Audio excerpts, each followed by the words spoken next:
جب بیعت ہونے لگی تو سب سے پہلے بیعت کی حضرت طلحہ نے. ان کا یہ ہاتھ بیکار ہو گیا تھا احد کی لڑائی میں نا، تلوار کو وہ تیروں کو سہتے سہتے جو اللہ کے نبی پر تیر آتا تو آگے ہاتھ کر دیتے تھے، تو سارا ہاتھ ختم ہو گیا.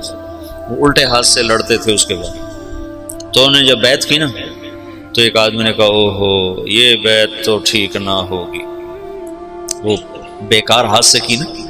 تو انہوں نے فال لی اس سے. اللہ کے نبی بھی فال لیتے تھے. کَإِنَّ هَذِهِ الْبَيْعَةَ لَا تَطِنُ، یہ کام سرے نہیں چڑھے گا. 4 سال دکھ سہتے سہتے آخر شہید ہو. اتنے دکھی ہو گئے تھے آخری دنوں میں حضرت علی کہ اپنی یوں داڑھی پکڑ کے کہتے تو کب رنگین ہو، تو کب رنگین ہو. کیونکہ اللہ کے نبی نے کہا تھا علی تو اس وقت تک نہیں مر سکتا جب تک تیری داڑھی تیرے خون سے رنگین نہ ہو جائے، تیرے سر کے خون سے رنگین نہ ہو جائے. اور صالح علیہ السلام کی اونٹنی کا قاتل اشقا تھا. میری امت کا اشقا وہ ہوگا جو تجھے قتل کرے گا. تو پھر ایسے داڑھی کو پکڑ کر کہتے تو کب رنگین ہو. پھر کہتے وہ اشقا کدھر ہے، وہ اشقا کدھر ہے، وہ آتا کیوں نہیں، وہ کدھر ہے. اتنے دکھی ہو گئے تھے. بے وفائی، لوگوں کی جفا. حضرت معاویہ رضی اللہ عنہ کو شام کا ٹکڑا ملا جو بڑے سلیقے والے، بڑے طریقے والے، بڑے وفادار. اور حضرت علی رضی اللہ عنہ کو کا امتحان بڑا تھا، بڑوں کے امتحان بھی بڑے. ان کو عراق ملا جہاں کے لوگ منافقانہ عادات اور ہر جتنے بھی عیب، اس لیے تو حجاج اللہ نے ان پہ مسلط کیا، عراق والوں پہ. بھرے ہوئے بے وفائیوں سے بھرے ہوئے. تو اس کا آخری نتیجہ حضرت علی کی شہادت پہ نکل. جنگ جمل ہوئی جس میں حضرت طلحہ جیسے، حضرت زبیر جیسے شہید ہوئے. جب آپس میں ٹکرائے نا صلح ہو گئی. لیکن جو لوگ عبداللہ بن سبا کے ساتھی تھے، میں تمہیں تفصیل تو نہیں بتا رہا، سے اشارے کر رہا ہوں، تبلیغ کا تھوڑا سا پس منظر بتانا چاہتا، دعوت کی تاریخ بتانا چاہتا. جب صلح ہو گئی تو رات کو انہوں نے طے کیا کہ آدھے ادھر حملہ کر دو، آدھے ادھر حملہ کر دو، جو بیچ میں فسادی تھی. تو تہجد کے وقت آدھے لوگوں نے حضرت علی پہ حملہ کر دیا، آدھوں نے حضرت زبیر، حضرت عائشہ کے لشکر پہ حملہ کر دیا، اور دونوں طرف شور مچا دیا. علی نے حملہ کر دیا، انہوں نے کہا زبیر نے حملہ کر دیا. تو علی کہنے لگے او ہو آئے ہائے. حضرت حسن جب نکلنے لگے نا اس کے لیے، عراق کے لیے، تو حضرت حسن نے کہا بابا مت نکلو ورنہ تمہاری جنگ ہو جائے گی. کہا میرے ہوتے ہوئے کیسے ہوگی؟ کہا ہو جائے گی دیکھ لینا، نہ جا، مدینہ نہ چھوڑ، مدینہ نہ چھوڑ. تقدیر غالب آئی. جب جنگ ہو گئی تو پھر حضرت حسن سے کہا بیٹا کاش میں تیری بات مان لیتا، اور ہے کاش میں آج سے 20 سال پہلے مر گیا ہوتا اور یہ دن میں نہ دیکھتا. چھوڑ گئی جنگ. پھر جب تلواریں چنگاریاں برسانے لگیں تو حضرت علی نے زور سے آواز لگائی این زبیر بن العوام. زبیر نے کہا میں ہوں، کہ میرے سامنے آ. اللہ اکبر، 10 مبشرہ آمنے سامنے.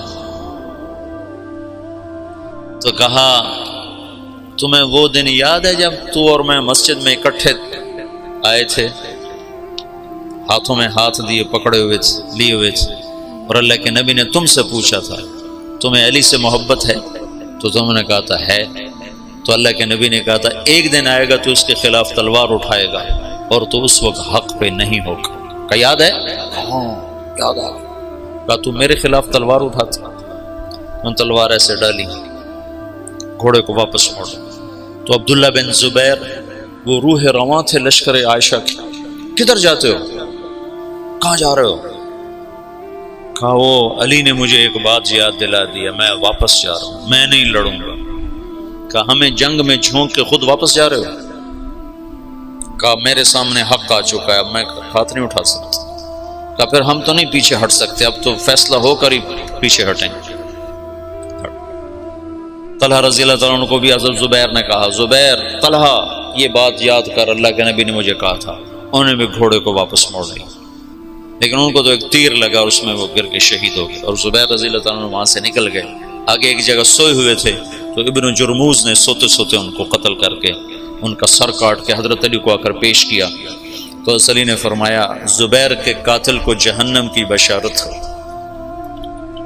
اللہ کے نبی نے کہا تھا جو زبیر کو قتل کرے گا وہ جہنم کا ایندھن ہے، تو آپ نے کہا زبیر کے قاتل کو جہنم کی بشارت ہو، تو اللہ نے یوں سچ کیا کہ میں تیری خاطر تیرے سب سے بڑے دشمن کو قتل کر کے آیا اور تو مجھے دوزخ کی بشارتیں سناتا ہے، اور تلوار لے کر اپنے گلے پر پھیر دی، خودکشی کر کے مر گیا۔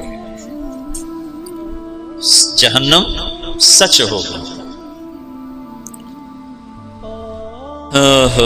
حضرت طلحہ کی لاش پہ گزرے حضرت علی تو ان کا ہاتھ پکڑ کے نہ یہ چوما اور رونے لگے کہ یہ وہ ہاتھ ہے جس نے اللہ کے نبی کے لیے احد میں ڈھال کا کام دیا تھا اور تیروں کو سہتے سہتے شل ہو گیا تھا۔ اور عبداللہ بنو زبہ نے حضرت عائشہ کے اونٹ کو گھیرے میں لیا ہوا تھا اور ایسے لوہے کی دیوار بن گئے تھے بنو زبہ کو تو حضرت عائشہ ہی بخشوا جائیں گے انشاءاللہ۔ کہتے ہیں الموت احلی عندنا من العسل نحن بنو زبۃ اصحاب الجمل نحن بنو الموت اذ الموت نزلی ننعبن عفان باطراف الاسل ردوا علینا شیخنا ثم بجلی۔ یہ رجز پڑھ رہے تھے اور جان کی بازی لگا رہے تھے۔ ایک دفعہ ایک شخص ملنے آیا حضرت عائشہ رضی اللہ تعالیٰ عنہ سے، کہا کہاں سے ہو؟ کہا میں بنو زبہ سے ہوں۔ کہا ایک نوجوان میرے اونٹ کے پاس شعر پڑھ رہا تھا، اس کو جانتے ہو؟ کون؟ کہا وہ تو خود تو پردے میں تھے۔ کہا ایک نوجوان کے آواز آ رہی تھی، کہہ رہا تھا یا امنا خیر ام نعلم،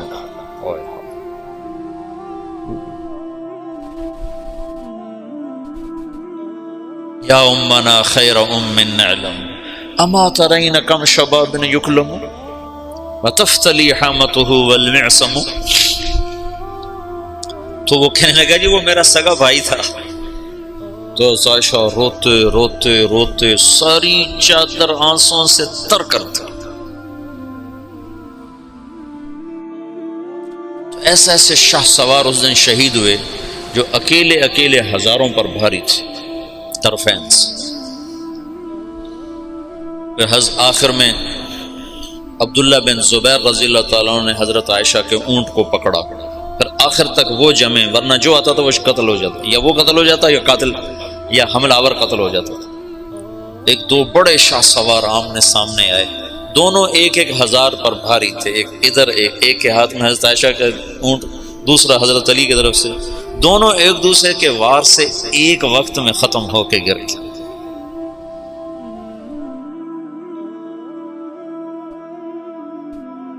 اوئے ہوئے ہوئے۔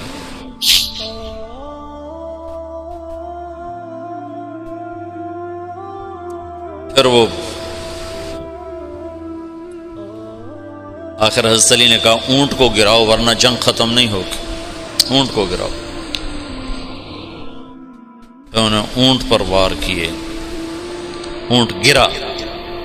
جو دور کے لوگ تھے انہوں نے وہ کو تحقیق پھر تھوڑے ہوتے ان کو، ہو حضرت اما عائشہ تو شہید ہو گئے، بس وہ ایسے دل برداشتہ ہوئے کہ پھر میدان چھوڑ دیا۔ تو حضرت علی نے فرمایا کوئی کسی کے پیچھے قتل کے لیے نہ بھاگے، مال غنیمت کے طور پر مال نہ لوٹا جائے۔ تو محمد بن ابو بکر حضرت عائشہ کے بھائی، اسماء بنت عمیس کے بیٹے، وہ حضرت علی کی طرف سے تھے۔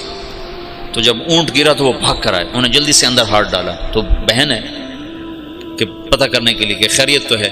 اما عائشہ کو تو نہیں پتا کہ یہ ہاتھ کون کس کا ہے، محرم ہے غیر محرم ہے، کون ہے حرم رسول کی طرف ہاتھ بڑھانے والا، اللہ اسے آگ میں جلا دے۔ وہ میں تیرا بھائی ہوں محمد کا ہو گیا۔ جب مصر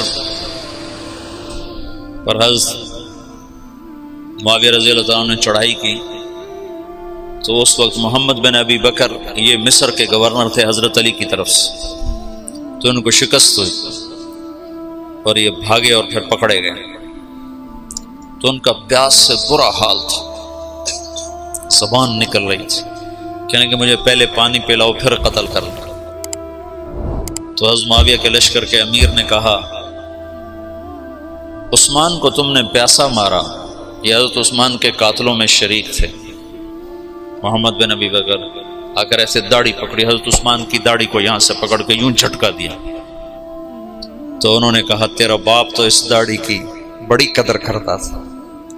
تو ایسی شرم آئی کہ واپس چلے گئے، بس اس کے بعد حصہ نہیں لیا، لیکن بس داڑھی پکڑنا ہی کافی ہو گیا تھا۔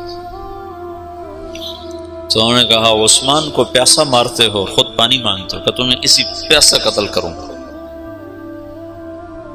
معاویہ بن خدیج ایسے کوئی امیر کا نام تھا، مجھے پورا نام یاد نہیں ہے، ذہن سے نکل گیا۔